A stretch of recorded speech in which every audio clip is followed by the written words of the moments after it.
teaser, I have some information from PETA that I'll share later in the show. The 9 things no one told you about hunting. So we'll go through those and we'll get to see just how much truth is. Can't wait to hear this BS. And I will tell you, it's not all BS. There are elements of truth within there.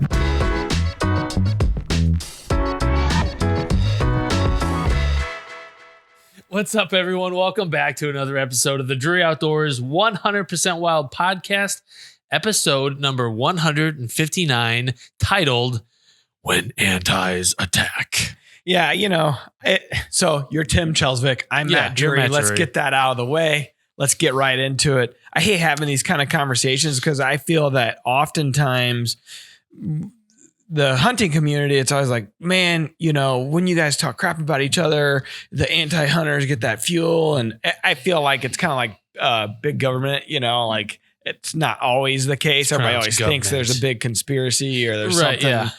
And we actually did have this happen to us and it is real and it's kind of been a nightmare. I'm kind of with you. I think sometimes we create the boogeyman in PETA or whatever other anti-hunting groups are out there, when really in this climate, we're all talking to our own people mostly, pretty much. Yeah. Like no one's minds are being changed. It's just everyone's in their own echo chamber, which I don't think is healthy, but it is what it is. Teaser, I have some information from PETA that I'll share later in the show. The 9 things no one told you about hunting. So we'll go through those and we'll get to see just how much truth is. Can't wait to hear this BS. And I will tell you, it's not all BS. There are elements of truth within there. But so as far as the antis attacked, we received a coordinated Facebook attack last week on a couple posts that went up. They were turkey hunts. Kyle Robinson and Wade Robinson each had their own turkey hunts. Were they live? They were live, so there was old videos, right? Or no, were they actual? I think it was their recent hunts. Okay, so the edited version went up, so a couple weeks after it took place. I think so. And so Scott and Alan started seeing a bunch of comments and engagement went way, way up. And they were from non-native English speakers. And they're from different parts of the world. Usually that's a red flag. And we've had things like this happen before, not to this extent, but we've definitely had little things happen where they'll come on and comment and you got to see the translation. And it's like, I hope you die. Kind of stuff. You're like, I thought we picked up a fan in South Africa, but not the case. And the interesting thing is that so many of these comments are extremely physically violent. Yeah. They threaten violence. And they sexualize individuals. Which, so to kind of backtrack a little bit, females in our hunting community have to deal with this quite a bit. It's pretty sad, frankly, but Taylor's dealt with this a long time, and a lot of her friends, Kendall Jones or Brittany Kitchton or whoever it might be, these girls deal with this stuff, and it's always they never speak. They're not going to come on your page and say that kind of stuff to you or me. Right. I think literally in the 15 years I've been here, 1 time, 2 times I've gotten a weird death threat like that. Mm-hmm. But those girls get them all the time. It's really, it's creepy as hell. It really betrays the sexist nature of the anti-hunting movement. It's so bizarre. There's such a double standard. And I bet if you were to visit these people's websites, I bet they're social justice warriors. Oh, yeah. Equality for all. Yeah. Except if you do the wrong things, then you're not on our team and you're fair game. Yeah, exactly. So just to give people an idea of the scope of the attacks here. So 2 posts, and those posts were shared and the videos were viewed 16,897,416 minutes viewed. Yeah. And that equates to over 281,000 hours. And this was in the time span of hours. Yeah, I mean, it didn't take long, and that was a screenshot of the stats from like that night or the morning right after. So who knows what they ended up getting to? Well, yeah. So we had to take, I was out at Big Cedar Lodge, on vacation with the family, and Mark's called me up, and I thought, well, that's weird, and I really wasn't tied to my phone while I was there. And I was like, oh, that's weird. And he's like, have you been following these text messages? We got a group text chain internally. I was like, no, what's up? And he told me, I was like, great. That'll teach you for getting out of Dodge. Yeah. So luckily I had my laptop with me, and I jumped on and tried to help however I could. But that's the other problem of this whole story is like, good luck getting any help from, there's not a telephone number to call Facebook. No, there's no, and even, we got over 1 million followers on Facebook, and we're verified, and there's literally almost nothing you can do. We spend money on Facebook ads for DeerCast. Yep. I mean, for our Drury Outdoors page. I mean, so we're a customer, and Alan here, our guy that works on all of our ads, he's put in so many tickets, they just don't reply to you. It's just like, just ignore this. No, and this is a real example that we are not creating a boogeyman here, because these people have actual influence. They can submit ratings or reviews to our Facebook page, and that impacts our rating. Well, hell, we had nearly a perfect 5.0 rating out of 5, and now it's down to 4.7, which I mean, that's still high, I know, but like we had gotten hit with a bunch of reviews, and these guys internally have been staying on top of it and reporting them and marking them as harassment, but it's not even relevant to our content. That's the part that sucks, because it's not our consumer. It's not who we're trying to talk to. And we take a pretty tasteful approach, I feel like, in everything we do on social media by design, pretty down the middle vanilla type of approach, something that you can be we're respectful of the animals that we, are chasing. We try to have a good conversational, positive tone to our pages. We don't get down into the weeds. And so here you have people jumping on that have no idea what you do. They don't understand hunting. They don't care to understand hunting. And here they're giving you a 1-star review and writing the worst things in the world about you. So it's unfortunate. And that's, the point of the podcast is like, hey, it is real. I mean, like you said, I think we make a lot of this stuff up to give ourselves fuel, but when you do become, when you do get under attack like this, you just realize, hey, this is a real threat out there. There's a real threat. And, we don't have much say in it. We don't have much way to fix the issue or to file complaints. We have a call today with an ads person on Facebook, but even that's not probably going to go anywhere.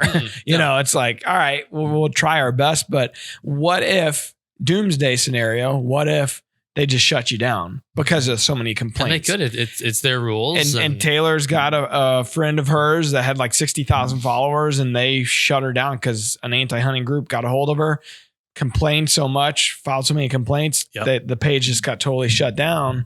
And, we've been working on our Facebook platform. I mean, it's a platform. It's a part of our business, really, for over a decade. And we've stuck a lot of time, effort, money, into this thing, employees, and just to think like, hey, it could go away tomorrow because somebody that has no idea what we do, start filing complaints. That's kind of the reason why we built DeerCast. It really is. We thought of this 4 years ago, 3 years ago. And that's why we thought we got to be able to control our own message, build our own platform, and reach our own audience. And here's a perfect example. I was telling Dad about this because I was with him and the family at Lake of the Ozarks over the weekend. And we left Big Cedar and went over to the lake, and it was the first he was hearing about it. And he's like, man, we need to be singing this from the top of the mountains. This is a guy that doesn't really use social media, but he's on DeerCast all the time, commenting and posting and all that kind of stuff. And he's like, this is the reason. This is why we built it. Case right here.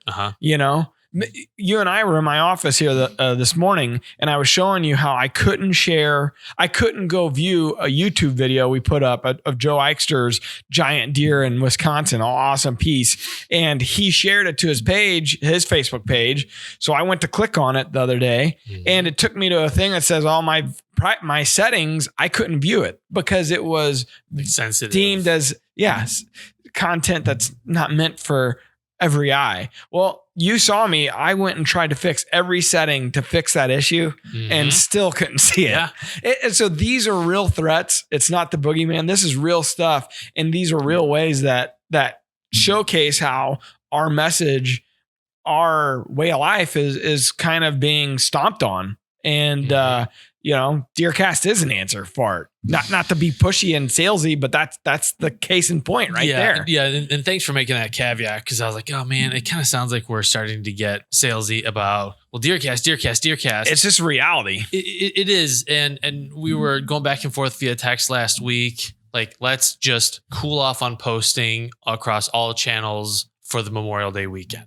And so that's what we did, with the exception of DeerCast. Like, I felt good that we still had a connection to our audience and could still get content out to them. Yeah. Despite a blackout essentially on social. Yeah.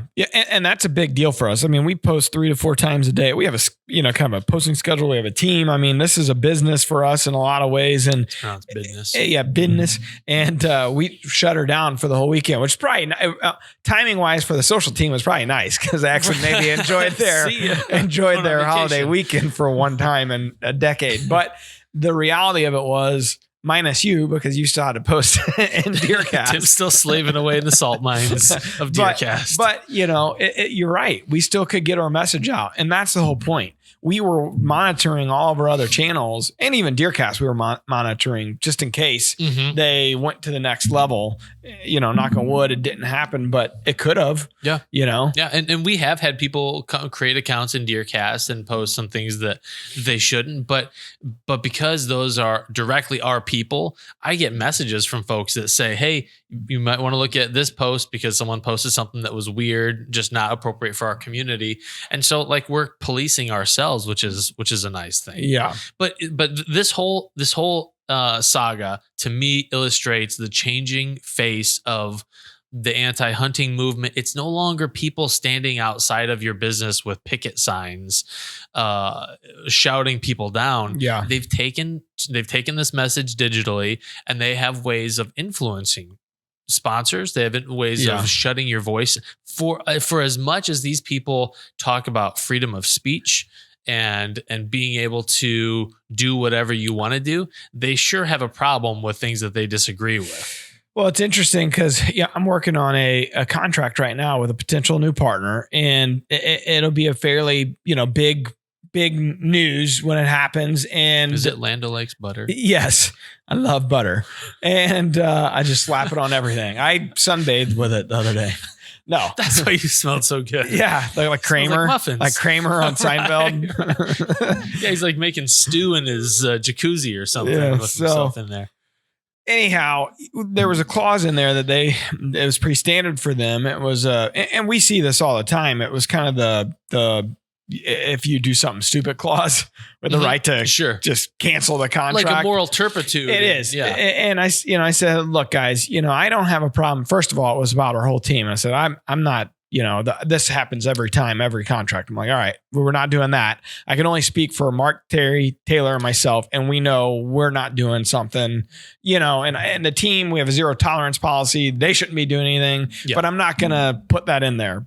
But what they wanted to say is, hey, okay, we'll take it as just the 4 of you. But if you get accused of anything, we have the right to cancel the contract. Boy, it's like, man, wide open. It was a non-starter. I said, that is no deal. We can't do this. I'm not going to do this, because in this day and age, anybody can levy a complaint or an accusation against you. I've got one coming against you for this whole butter conversation. Sexual harassment multiple times. Well, the gist of it is, you could get totally hammered in the court of public opinion and really not have a say in anything and not be able to get your story out there. Zero proof to make zero proof. I said, so I'm willing to put this clause in there as long as it says we're convicted of something, which I'm positive we won't be, and knock on wood. I know there's mistakes that can be made and things that can happen, but I'm confident in saying, hey, we're out there trying to abide by every law and rule and regulation, but I sure as heck am not going to say, if I get accused of something, it's crazy. So it just goes to your point of there's other ways that people can attack you in this digital world. And we kind of see these shots across the bow a lot. Yep. Yeah. And they probe for weakness. They probe for exposures and liabilities. And sometimes they hit something. Yeah. And so I also think because we're in such an echo chamber society, we don't get out of our little circles and see what and listen to what other people are saying, which is dangerous because if you don't know what the opposition is saying against you, you don't understand. Certainly. And they may actually be making valid points that you need to take to heart. Hey, look, I got a bunch of friends, I went to Missouri State, and in the production realm, there's a lot of left-leaning friends. I got no problem with that. I got a lot of friends that live out in LA and all over the, New York, all over from college. And, hey, it's just part of it. But it is interesting to see it, whether it was, I feel like I try to view it right down the middle and can see both sides for what they are. And they definitely have rose-colored glasses on no matter which way they look at it. Because when it was the Obama years, our side was screaming, every time he went golfing, we had a problem. But now every time Trump goes golfing, they have a problem. It's stupid. In a lot of cases, it's stupid. You know what I mean? Yeah. Like everybody just sees it the way they want to see it. I get it. But I think there is something to be said there. Everybody's always like, I just ban them. I don't want to ban them. I want to hear what they're saying. Sure. I want to see their point. Because how else? I mean, you were friends at one point for some reason. So just because we've been so politically, polarized. Yeah, polarized. It's going to change your opinion. It shouldn't. I mean, you liked them at one point for some reason. But it is interesting to see kind of the visceral trying to think of what I'm trying to say here. Nature sounds like about the right word. Or reaction, because people it's have more reaction. Gut checks. It is more of a reaction, and both sides have them in a very different way. And everyone thinks they are reasonable. Yeah. Otherwise, they would think something else. Yeah. And that's kind of the rub. Like everyone thinks that I'm pretty middle of the road, pretty reasonable. See both sides. And we all have our own biases. Yeah, no doubt. So I did spend a little time on PETA's website, and I'm not saying PETA coordinated this attack. This was an international attack. Yeah, it seemed different. Like I felt like it was bot driven because the view count went up so high so quick. And there's bot farms out there that, a bunch of cell phones lined up and they go after you or whatever. I mean, the fake users, fake whatever. I mean, that stuff does exist. I felt like maybe that might be the case, but a lot of the comments and stuff would make you think otherwise, the comments that we were getting. They're bots. They're poorly programmed in English because, the wording just didn't make a whole lot of sense. And a lot of them we had to translate to see what they were actually saying. But so I spent a little time on PETA's website, just looking around and came across an article called 9 Things No One Told You About Hunting. Okay, let's hear it. So they start out, and I'm not going to read this whole article to everyone, but the framing for this is they say hunters make up many excuses to justify their pastime. However, cruel, unnecessary killing, which is what hunting is, has no justification. So that's their frame. Okay. There's no hunting that is justifiable in their mind. Even though, quick insert, we just are going through meat shortages because of supply chain issues. And I think everybody realizes it's actually got a point to it. Well, and some of them would probably say we shouldn't be eating meat at all. We should be eating total plant-based vegans, protein. And so their first point is real sports involve competition between consenting parties and don't end with the deliberate death of one unwilling participant. Well, that's their problem. They think it's a sport. For a lot of people, we don't view it as a sport. Yeah, and that's one of the points earlier I mentioned that I think there's some truth in what they're saying. I have tried very difficult, and I'm a writer, and so I write a lot of stuff about hunting. I have tried very intentionally to not use the word sport to describe hunting. It's really not. I mean, it's not a sport. Yeah. And we're not athletes. That's for sure. that's for sure. But we call ourselves sportsmen, and it's a sporting goods department. So I would like to see us do away with the term sporting or sportsmen, sportswomen for people that hunt and for the hunting lifestyle. Okay. So that one, I don't necessarily disagree with. I think they've got some truth behind that. Other than it's not a sport.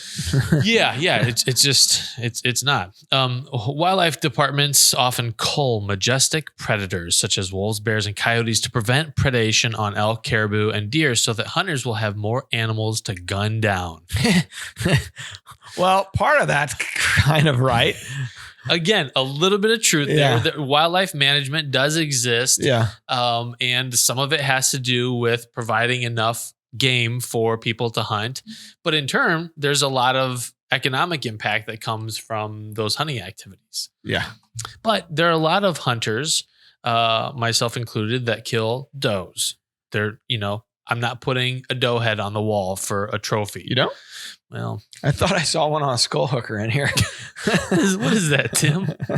Your deer's missing antlers. No, it's a doe. Most of my bucks don't have antlers. It's weird. Natural phenomena such as predator, starvation, etc., kill primarily the sickest and weakest individuals. Hunters, on the other hand, strive to kill the larger, stronger animals because they want to hang their heads on the wall. And this weakens the remaining population. I think if anyone's interested in the genetic health of a wild animal population, it's hunters. Well, just in DeerCast, Cody West shared a viral video that's been going around of a guy that saved a fawn, that was drowning.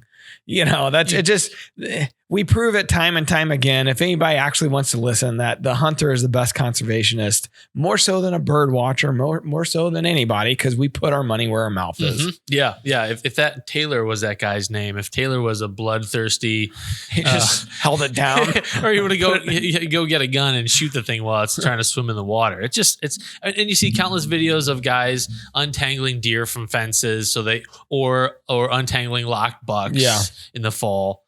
At risk of your life. In that reality. That. Most hunting occurs on private land where laws that protect wildlife are often ignored or difficult to enforce. Okay. I think our wildlife agencies would laugh at that one. They would. Yeah, because they go anywhere. They can go anywhere they want to. They don't need a warrant. They can just walk wherever they want to. And I don't know anyone that flagrantly flaunts the wildlife code when they hunt. Other than a neighbor that we got somewhere, I'm not going to say that. Yeah, he flaunts it pretty well. And he's probably not a hunter. He's probably a poacher. Yeah. Which is an important distinction to make. There's another point they make about when animals are killed, families are broken up. Here's a news flash: every buck you see out there is a deadbeat dad. I like that. They love them and leave them. Yeah. So there's no. Well, even I mean, we all know this, but even going further than that, the does kick out the young, button bucks, and that happens pretty early on. Yeah. Does and the maternal some hierarchy. Deadbeat moms too. They'll stay together for a while. Sexist moms. But they only like the little girl doe. But it's like a reverse version of China. Yeah. Almost. But hunting seasons are typically set based on biological needs of the animals. You can't hunt coyotes for a few weeks here in Missouri while they're rearing their pups. Even squirrels, are off limits for a while in the spring while they're mating and rearing their, what do you call squirrel babies? Squirrels? Squirrelets? Chippendale? No, those chipmunks. That's a dance club. Hunted animals often don't die painlessly or quickly. Many animals must be shot multiple times. Okay. A British study found that some wounded deer suffered more than 15 minutes before dying. I don't want to make light of this, but duh. I mean, they're shot. And some go faster than others. Yeah. Some are probably involve more pain than others. But when you see an animal die from old age, like a deer that has no teeth left in their head to chew, or their hoofs are rotting off, Those take a longer period of time for an animal to die. Yeah. It's silly.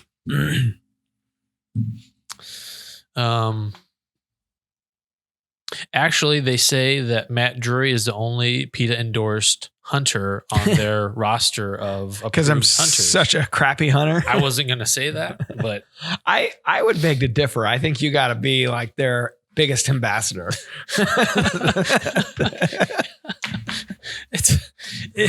So are we going here? As long as we're not talking about does, I would agree with that. Kill a lot of does. They would not be happy with me as far as that goes. But again, just a little look behind the scenes as to what is out there. Some of the things that you can do as a hunter.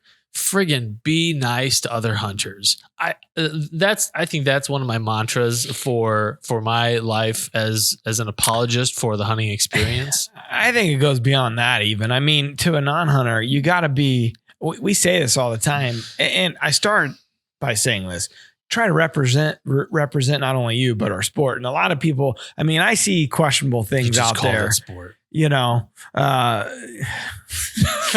got me. It's so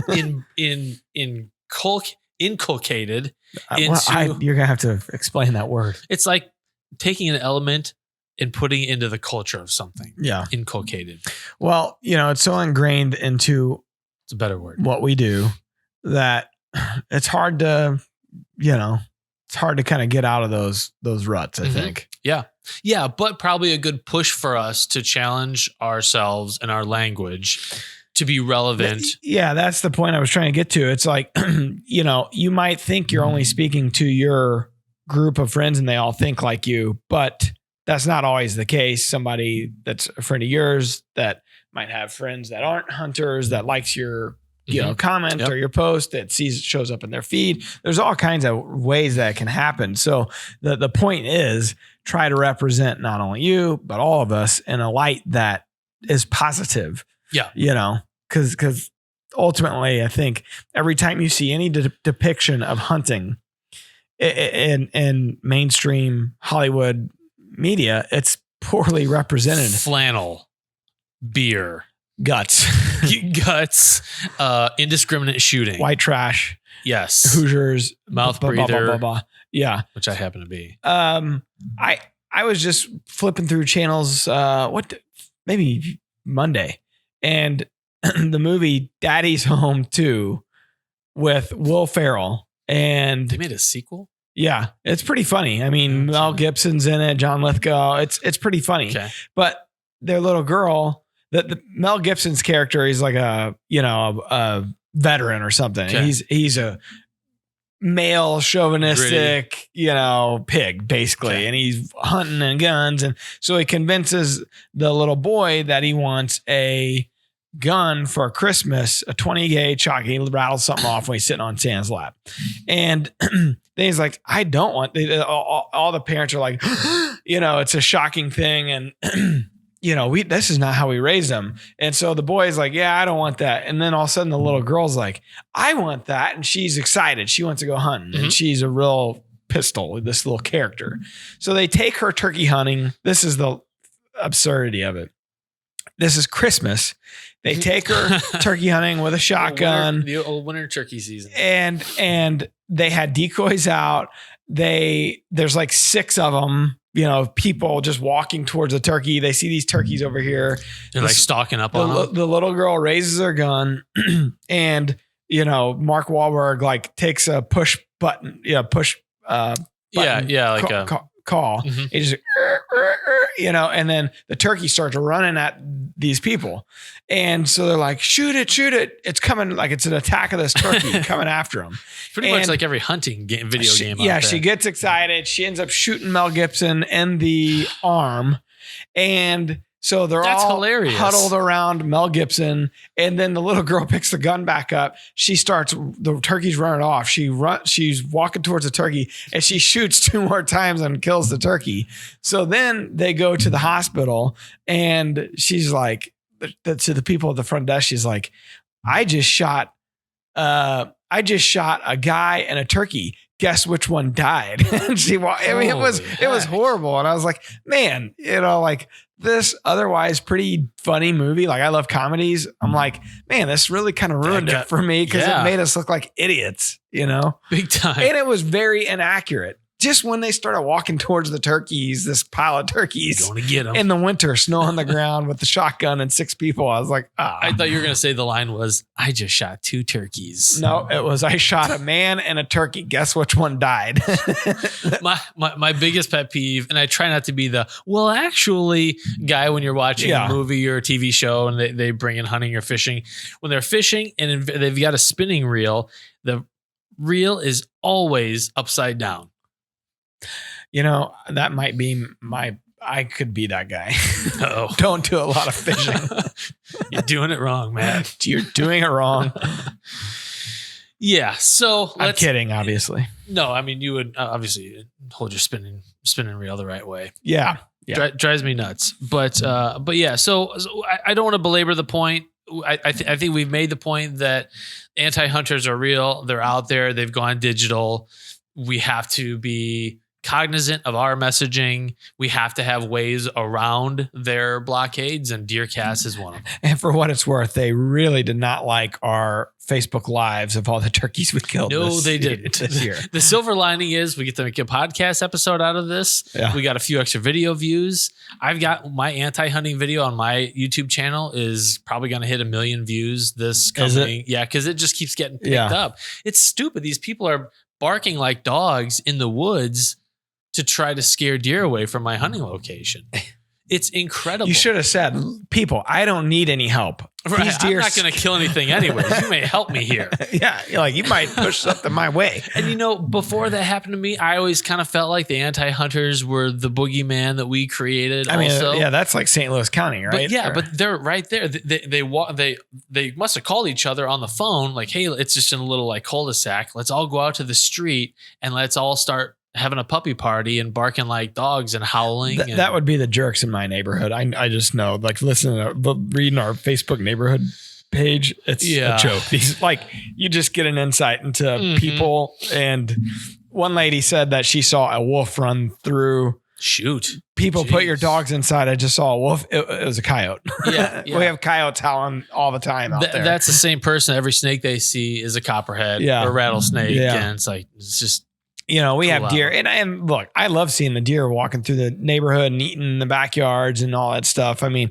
I get a kick out of it too. It's not like I have this bloodthirst to go hunt them because I see them in the backyard. Right. You know what I mean? But like the mentality in general is like, how could anybody want to kill these things? Like, let me show you. I just keep quiet. Yeah. You're not going to change anyone's minds. Jared and Justin, we all live in there. It's like, well, that's just, you don't bite see your us. tongue. Yeah. Mm-hmm. I didn't tell the lady that saw the wolf that she's an idiot. Yeah, it's not going to do. If we're seeing wolves in St. Louis, we got bigger problems. A carnival truck has tipped over or something. Well, how about we hop into the question of the day? This is a gear related question. All right, you gearheads. The question of the day is brought to you by RTP Outdoors, home of the groundbreaker 3-in-1 food plot implement. My name is Ron Sweet from Southwest Missouri, and I was wondering, in the broad world of broadheads and archery equipment, is there any kind of GPS tracking microchip that could be installed on a broadhead tip that comes off during impact phone and track your deer if you lose it?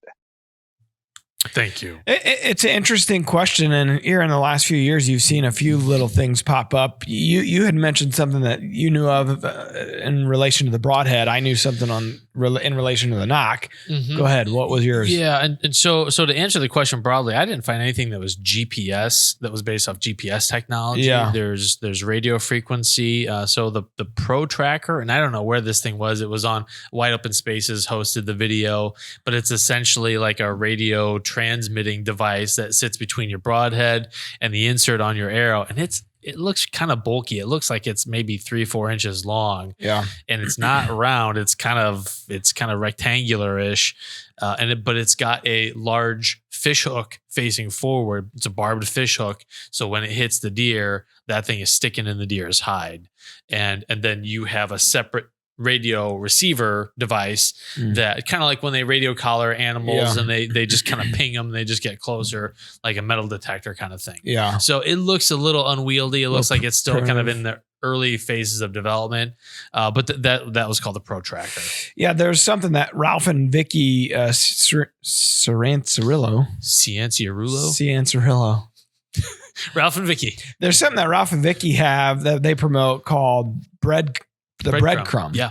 And it's something that I had first took notice to probably 2 years ago. I think they started hitting the market. Pretty neat, really. And it's a lighted knock, and it goes, obviously in the end of your arrow. And I guess that would be more GPS because it's hooked to an app on your phone, I believe. It is Bluetooth. Powered. That's right. So it's got a range also. Yeah. I think the Pro Tracker said they would track up to a couple miles away. I would imagine the breadcrumb is not nearly as far. If it's Bluetooth, probably not. But and it's not just you could put it on your backpack or put it on your tree stand, just kind of help you find your way or whatnot, or find your way back to something. Mm-hmm. But it was interesting. I thought that was interesting. With any of this stuff, there's probably you could poke a lot of holes through them. I mean, what if the arrow goes right through? What if, if it runs out of range? What if? I'm sure there's a lot of different things that make it not 100% accurate. Yeah, but it's definitely something people are working on. Yeah. There's iterations. I know a lot of guys that put GPS trackers in their trail cameras in case they get stolen, because they make them pretty small now. Devices. Yeah. Mm-hmm. And you pop them in case it gets stolen or whatever. I wonder if there's something, they're getting smaller and smaller. If there was a way to do something with that, Yeah. So really it's just a matter of time before we have a real workable solution. Although there are some out there on the market right now. It's just a matter of time as things get smaller and more technically advanced. Absolutely. Yep. So how about we hop into the wildlife word? Let's do it. We need a sounder for that. Or like an echo voice. Is that what you had in mind? It's exactly what I was thinking. The wildlife word is brought to you by Land O'Lakes butter. If you need butter for your body or for a bun, Land butter O'Lakes. your bread. This week's wildlife word is epizootic. Is it that or is it episodic? Well, I've heard people pronounce it differently. I've always pronounced it epizootic, which means that's probably the right way to do it. Okay. Well, I'm definitely no learned doctor, so I'm not going to go out on a limb here, but I have heard of the word a lot, unfortunately. Yep. And so it's a multiple choice this week. Okay. I mean, there's a lot of work that goes into preparing for these shows. Mm-hmm. And this is I do none of it. This is just down. Matt rolls in. What are we doing this week? When you have this type of talent, you just sit down, Tim. You got a lot of trust that stuff is put together. So epizootic, is it A, a disease only occurring in zoos among captive animals? B, a tick that embeds itself deep beneath the skin of its host? C, a disease that is temporarily prevalent and widespread in an animal population? Or D, a zany movie starring Ben Stiller as a male model? C. That's right. All right, everybody. Thanks for watching. On that note, I'm going to call it a day. Yeah, and people are probably most familiar with this as episodic hemorrhagic disease, EHD. Yep. It means that it kind of comes in waves. And so, yeah, there's... I may have mentioned this before, but if you like, a lot of times you can break down words, you can figure out what they mean just by the different parts of them, epi and zootic. Yeah. And so it's EHD is probably the best known version of any kind of episodic disease among whitetails. And I think a lot of times people confuse it with blue tongue. Isn't it separate? Isn't that different? I think so. Technically. Yep. Yeah. Yeah. CWD and EHD have been so top of mind for us. I haven't heard blue tongue mentioned in a little while, but I know people deal with it. Interestingly enough, at Dad's place this past year, he got hit with what we thought was EHD, and the I don't know if it was Dr. Grant Woods or who it was that told Dad this, but a lot of Dad's neighbors, their cattle got hit with it. Oh. And they're like, oh, that's blue tongue. That's not EHD. Oh. So the kids get blue tongue whenever we take them to the snow cone place. There you go. Eat a bomb pop. Yeah. It's a real shame. So if folks want to be a part of the Drury Outdoors 100% Wild podcast, and who wouldn't? Why would you? It's easy. Go to the website. We'll actually include. I realized last week I'm not including the link to take people to our website where they can ask the question. And we could really use some new timely questions. We could use all the help we can get. Yes. So I will add that link in the show notes. I started last week. I will continue doing that. Go there, click the send voicemail tab, and then just leave your name, your location, and what question you have. If you want to make a great little noise to kind of kick off the segment, feel free. If somebody does that, they're automatically in. Yep. It could be, maybe not even a question, just some kind of. Listen, I'm going to add one more point to this. When you leave us a voicemail, hit the ground running, hit the hole, as they say in football. You have no time to suffer fools. Like, I don't want to listen to 2 minutes of pauses and stuttering. Type it out if you got to. Practice. And a lot of these, and sorry for making fun of people that try to help us out. A lot of them, as I listen, I'm thinking of like a terrorist video where they've got someone held hostage and someone's reading their ransom letter. And then somebody like pokes them with a knife and they stop, just stop talking for a while. Holding the Kalashnikov off camera. Like, you better say these words. You better mean it. Yeah. So have fun with it. Let us know how we can help.